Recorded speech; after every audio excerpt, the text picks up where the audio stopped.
Hello बच्चों, मैं हूं हस्मतुल्लाह खान और आप लोग पढ़ रहे हैं हमारे साथ जो है केमिस्ट्री में जो है आज हमारा टॉपिक है अभिक्रिया की आणविकता। यानी जो है आज हमें पढ़ना है मोलिकुलरिटी ऑफ रिएक्शन, इसके बारे में पढ़ना है।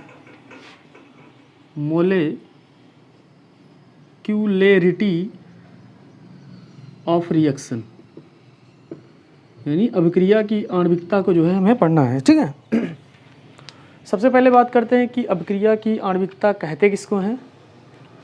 तो देखिए, सबसे पहले नाम से स्पष्ट है, अभिक्रिया की आणविकता अर्थात आणविकता का शब्द का जो अर्थ होता है अणुओं से होता है। यानी किसी भी अभिक्रिया में अणुओं की जो संख्या होती है वो कहीं ना कहीं आणविकता होगी। लेकिन जो अभिक्रिया होती है उसमें दो प्रकार के जो है अणु होते हैं, एक होता है अभिकारक के अणु और एक होता है उत्पादक के अणु।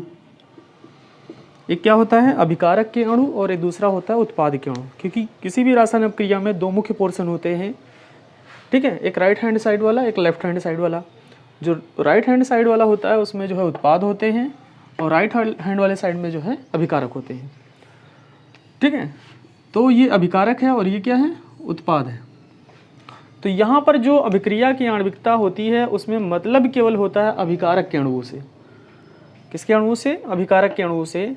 अर्थात इसकी परिभाषा क्या बन जाएगी कि किसी भी रासायनिक अभिक्रिया में संतुलित रासायनिक समीकरण। देखिए, हमें जो है कोई भी रासायनिक अभिक्रिया लिखेंगे उसमें उसके रासायनिक समीकरण को जो हमें पहले संतुलित कर लेना है। संतुलित करना आप लोग जानते ही हैं, कक्षा 12 में ही पहुंच गए हैं, आप लोग जानते होंगे सब लोग संतुलित कैसे किया जाता है किसी भी रासायनिक समीकरण को। तो परिभाषा क्या हो जाएगी, किसी भी रासायनिक अभिक्रिया के संतुलित रासायनिक समीकरण में उपस्थित अभिकारक अणुओं की कुल संख्या को उस अभिक्रिया की आणविकता कहते हैं, लेकिन सबसे ज़रूरी बात इसमें यह है कि जो हमारी अभिक्रिया होनी चाहिए वो सरल अभिक्रिया होनी चाहिए। कैसी अभिक्रिया होनी चाहिए? सरल अभिक्रिया, या जिसको हम लोग कह सकते हैं एक पदीय अभिक्रिया। ठीक है, यानी ऐसी अभिक्रिया जो सदैव एक पद में होती हो, यानी एक ही पद में पूर्ण हो जाती हो, ऐसी अभिक्रिया के लिए ये बात की गई है। ये जटिल अभिक्रियाओं के लिए नहीं है। जटिल अभिक्रिया जैसे एक से ज़्यादा स्टेप में होती हैं, तो जब एक से ज़्यादा स्टेप में होंगी तो वहाँ पर जो है उत्पाद अभिकारक हमारे अलग अलग होने लगेंगे। क्योंकि कुछ समय के लिए अभिकारक हमारा दूसरा होगा, फिर कुछ समय बाद जो है दूसरा हमारा अभिकारक हो जाएगा, तो वहाँ पर जो अभिकारी पदार्थ हैं उनके लिए ये नहीं लगेगा। ठीक है, तो ये जटिल अभिक्रियाओं के लिए नहीं लागू होता है, केवल किसके लिए लागू होता है? सरल अभिक्रियाओं के लिए लागू होता है। ठीक है, सरल अभिक्रिया जिसको हम लोग एक पदीय बोलते हैं। जैसे अभी मान लीजिए सपोज दैट हाइड्रोजन और आयोडीन की क्रिया हुई और क्या बन गया? हाइड्रोजन आयोडाइड बन गया, एक पद में बन गया। ठीक है, लेकिन यही चीज़ अभी हम लिखें carbon plus half O2 gives out CO, फिर दूसरे पद में लिखें CO plus half O2 gives out CO2। ठीक है, मतलब इसको दो पद में कर दिया जाए, यानी एक पद बढ़ा दिया यहाँ पर, CO plus half O2 gives out CO2। तो ये जो है जटिल अभिक्रिया हो गई, यानी दो स्टेप में हो रही है। पहले स्टेप में जो है कार्बन और आधे जो है मोल ऑक्सीजन की क्रिया करके कार्बन मोनोऑक्साइड बना रहे हैं, फिर जो है कार्बन मोनोऑक्साइड फिर ऑक्सीजन से क्रिया कर रहा है और कार्बन डाइऑक्साइड बना रहा है। तो यहाँ पर इस अभिक्रिया में दिक्कत ये, हम अभिकारक किसको माने? इसको अभिकारक माने कि इसको माने भाई? क्योंकि यहाँ से यहाँ तक के लिए ये अभिकारक होगा और यहाँ से यहाँ तक के लिए ये अभिकारक होगा। तो इस तरह के डाउटफुल केसेस के लिए जो है ये चीज़ें नहीं हैं। तो इसलिए जो अभिक्रिया की आणविकता है वो केवल किसके लिए है? सरल अभिक्रिया के लिए है या एक पदीय अभिक्रिया के लिए है। तो एक बार फिर से परिभाषा सुन लीजिए कि किसी भी रासायनिक अभिक्रिया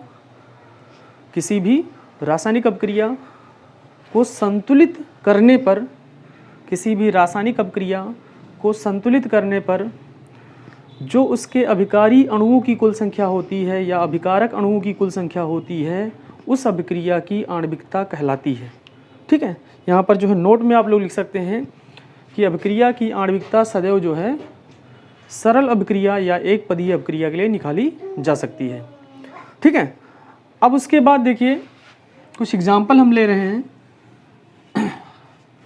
जैसे मान लीजिए पहला एग्जाम्पल है NH4NO2, इसको अगर हीट कर दिया जाए तो ये टूट जाता है किसमें? NH4O2 किस में टूट जाएगा भाई, बताइएगा, आप लोग खुद करिएगा। NH4O2 यानी अमोनियम नाइट्राइड को अगर हम गर्म करें तो ये किस में टूट जाता है, यहाँ से नाइट्रोजन गैस जो है निकलती है, ठीक है, क्योंकि 2 नाइट्रोजन है, नाइट्रोजन गैस निकलेगी और 2H2O प्राप्त होगा। ये अभिक्रिया होती है। तो इस अभिक्रिया में देखिए ये हमारा अमोनियम नाइट्राइड, इसके कितने मोल हैं या कितने अणु हैं, एक ही अणु है। कितने अणु हैं, एक ही अणु है। और जिस अभिक्रिया में अभिकारक के अणुओं की संख्या 1 होती है उसकी आणविकता 1 हो जाएगी। उसकी आणविकता कितनी हो जाएगी, 1 हो जाएगी। और ऐसी अभिक्रिया जिनका आणविकता 1 होती है उनको एक अणुक अभिक्रिया कहते हैं। क्या कहते हैं, एक अणुक अभिक्रिया कहते हैं। तो ये कैसी अभिक्रिया हुई, एक अणुक अभिक्रिया हो गई, ठीक है। चलिए दूसरा नंबर एग्जाम्पल लेते हैं। जैसे मान लीजिए है H2+I2, इनकी क्रिया से बनना है 2HI। क्या बनना है, 2HI। अब यहाँ पर जो अभिक्रिया की आणविकता है वो हो जाएगी 2, क्योंकि एक अणु इसके हैं हाइड्रोजन के और एक अणु आयोडीन के हैं। और हमने क्रिया की आणविकता में बताई थी अभिकारक के अणुओं की कुल संख्या, यानी जोड़ दिया जाए अभिकारक के अणुओं की संख्या को तो वो आणविकता होती है। तो यहाँ पर जो है आणविकता 2 आई। तो ऐसी अभिक्रिया जिनकी आणविकता 2 होती है उनको द्वि अणुक अभिक्रिया कहते हैं। द्वि अणुक अभिक्रिया कहते हैं, ठीक है, क्लियर हुआ। अब चलिए तीसरा नंबर लेते हैं, तीसरा एग्जाम्पल लेते हैं हम। तीसरा एग्जाम्पल अगर ले लिया जाए, जैसे 2NO+O2 गिव्स आउट 2NO2। क्या हो जाएगा, 2NO2। इस अभिक्रिया में अगर देखिए तो इसकी आणविकता कितनी हुई, इसकी आणविकता हो गई 3। कितनी हो गई, 2 इसके मोल हैं और 1 इसके मोल हैं, यानी 2 अणु इसके हैं NO के और 1 अणु है ऑक्सीजन के, यानी कुल मिला के 3 अणु हैं। तो अभिक्रिया की आणविकता 3 हो गई। और ऐसी अभिक्रिया जिनकी आणविकता 3 हो उनको हम लोग कहते हैं त्रिअणुक अभिक्रिया। क्या बोलते हैं, त्रिअणुक अभिक्रिया। तो इस तरह से हमने जो है जान लिया कि अभिक्रिया की आणविकता कहते किसको हैं और किस प्रकार से निकाली जाती है।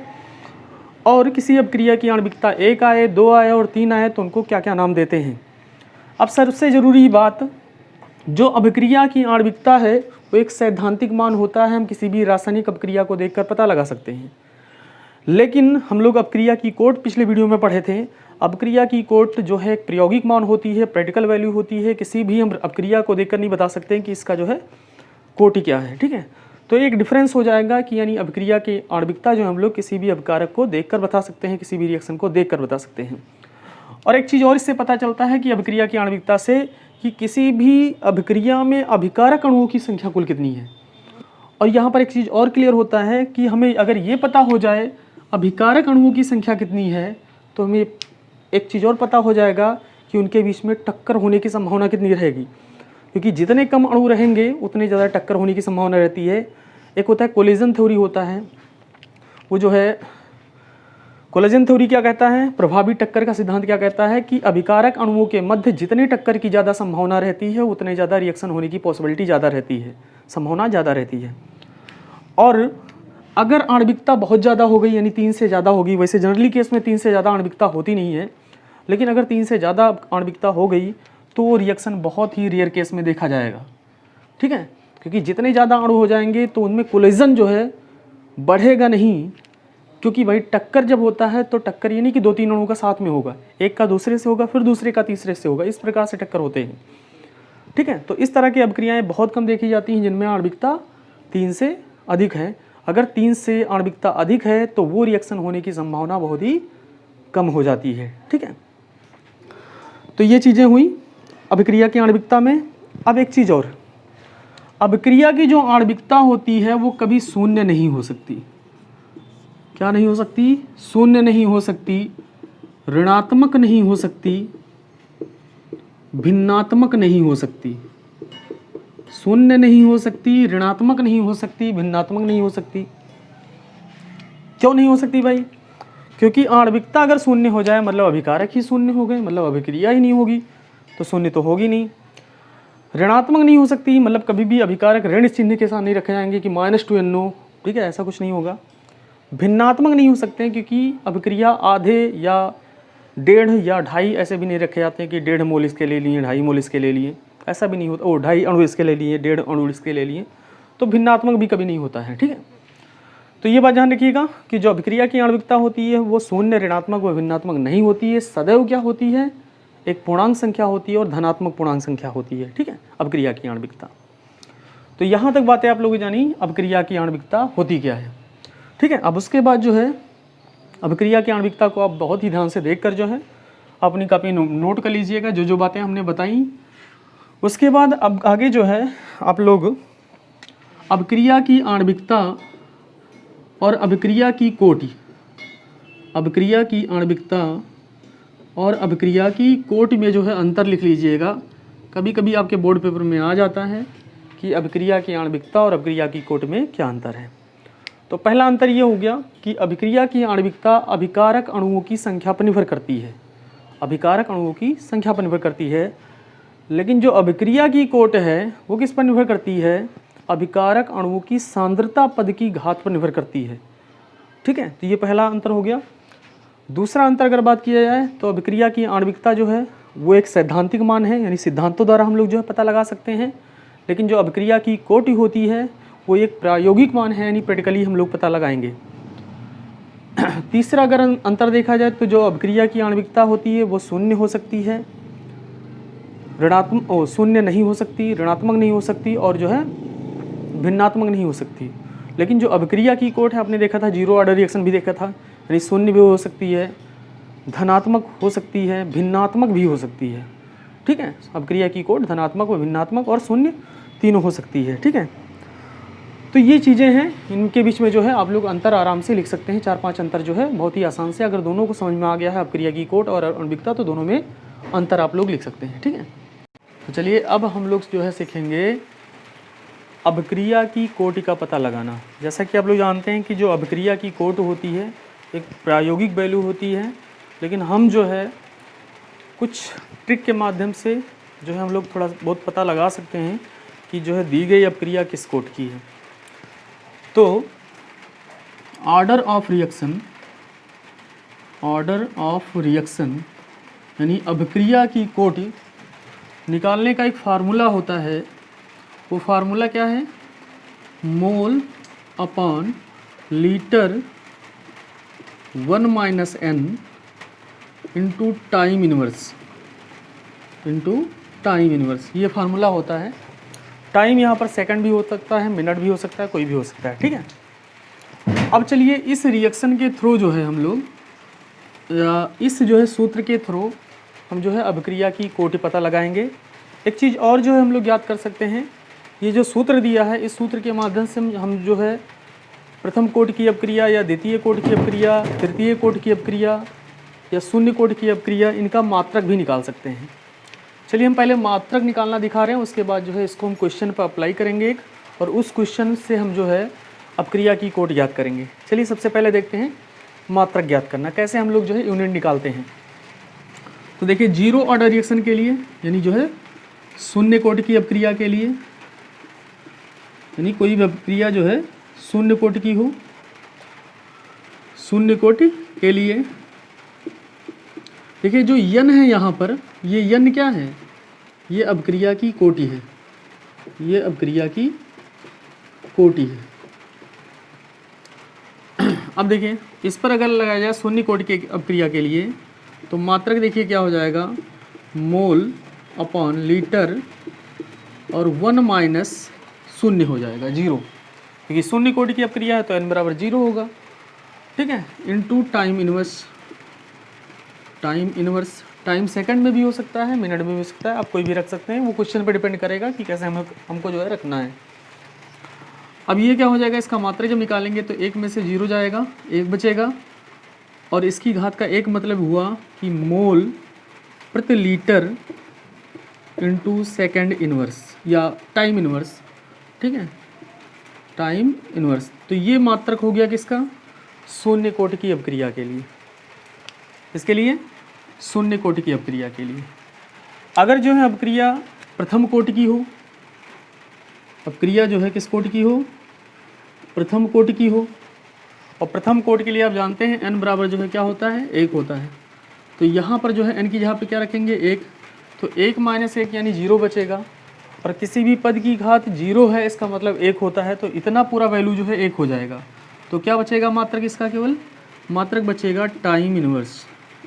क्या बचेगा, टाइम इनवर्स। ठीक है, तो इस तरह से प्रथम कोटि की अपक्रिया के लिए यूनिट निकल के आएगी क्या, टाइम इनवर्स। ठीक है, इसी तरह से अगर मान लीजिए अपक्रिया किस कोटि की है, द्वितीय कोटि की है, तो द्वितीय कोटि की अपक्रिया के लिए n बराबर क्या होता है, 2 होता है।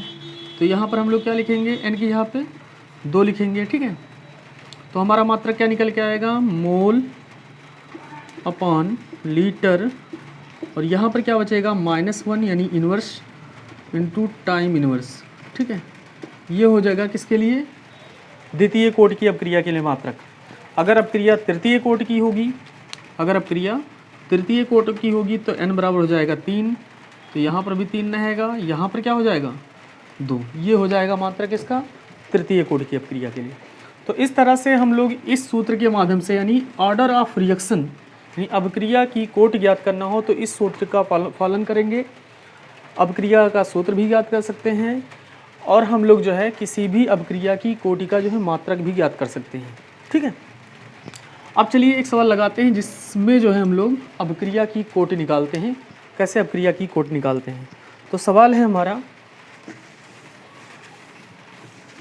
सवाल क्या है, सवाल है हमारा अपक्रिया A + B gives out C के लिए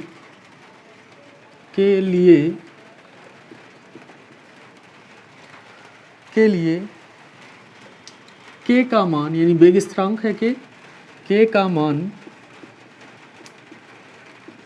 2.3 × 10⁻2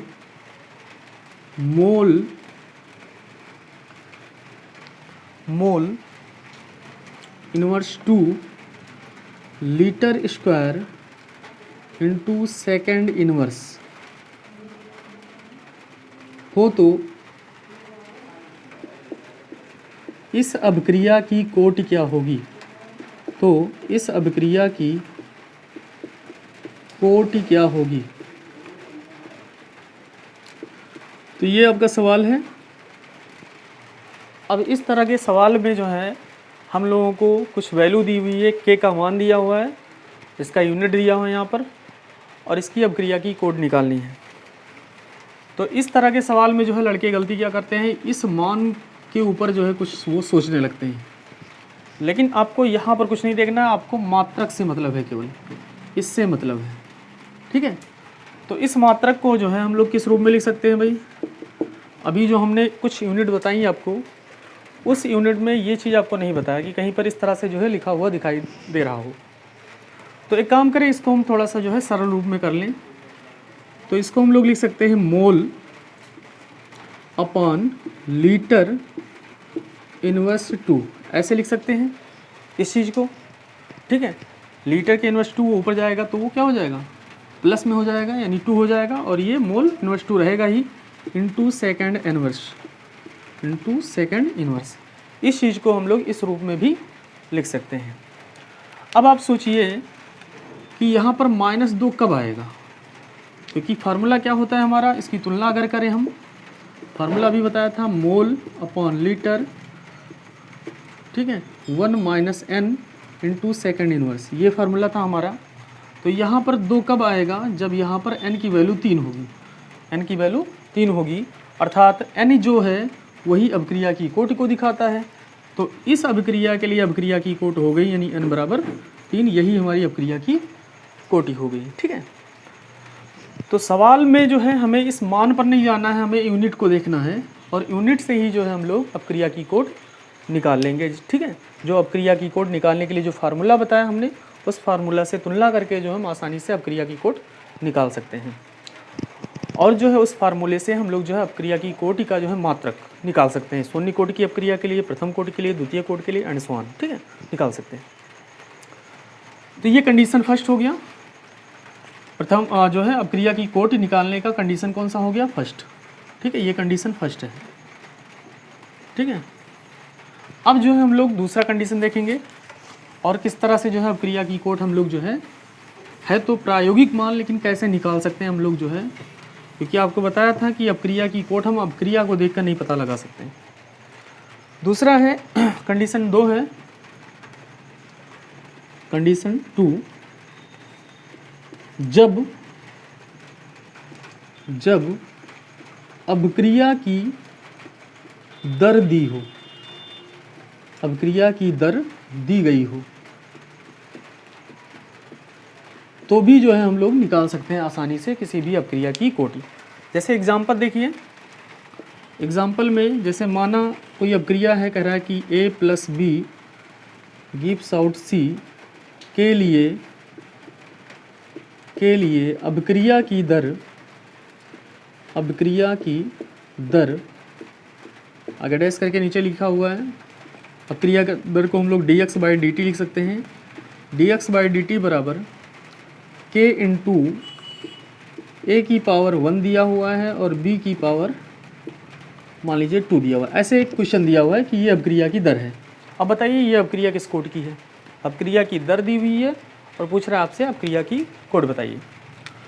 तो याद करिए, जो हमने अपक्रिया का दर समीकरण बताया था, तो उसमें बताया था कि जो अपक्रिया का दर होता है वो वेग स्थिरांक और अभिकारकों के गुणनफल के समानुपाती होता है तथा सांद्रता पद के घात के समानुपाती होता है। वेग स्थिरांक तथा अभिकारकों के सांद्रता पदों की घात के गुणनफल के जो है समानुपाती होता है। ठीक है, यानी अपक्रिया की जो दर होती है।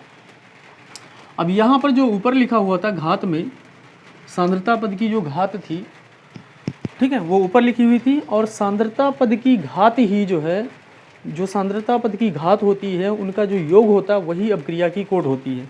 तो हमने लिखा होगा n बराबर एक जगह m1 + m2, क्या लिखा था? n बराबर m1 + m2, और जहाँ पर m1 क्या है, कोई पहले अभिकारक की जो है सांद्रता है, और m2 क्या है, कोई दूसरे अभिकारक की सांद्रता है।